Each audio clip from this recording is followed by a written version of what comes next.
স্থানীয় সময় রোববার সাইবেরিয়ায় অবস্থিত কয়েকটি রুশ বিমান ঘাঁটিতে একযোগে হামলা চালায় ইউক্রেন। হামলার পর প্রকাশিত ভিডিওতে কয়েকটি বিমান ঘাঁটি থেকে ধোঁয়া উঠতে দেখা যায়।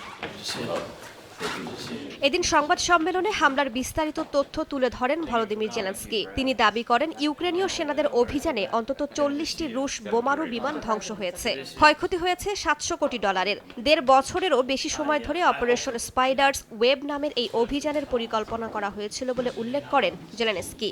অভিযানে 117টি ড্রোন ব্যবহার করা হয়েছিল। এই হামলার পর ইউক্রেনের সেনাদের প্রশংসা করেন জেলেনস্কি। শত্রুর ভূখণ্ডে একটি দুর্দান্ত অভিযান পরিচালিত হয়েছে।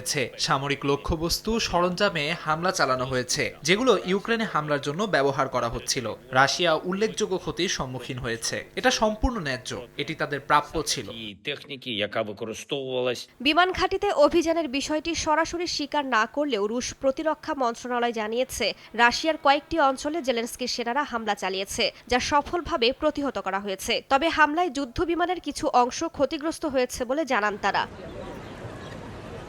পাল্টাপাল্টি হামলার মধ্যেই তুরস্কে দ্বিতীয় দফায় শান্তি আলোচনায় বসছে রাশিয়া ইউক্রেন। এরই মধ্যে ইস্তাম্বুল পৌঁছেছেন প্রতিনিধিরা। তবে মস্কো কিয়েভ হামলা জোরদার করায় বৈঠক থেকে সংঘাত বন্ধে অগ্রগতির বিষয়ে খুব একটা আশাবাদী না বিশ্লেষকরা।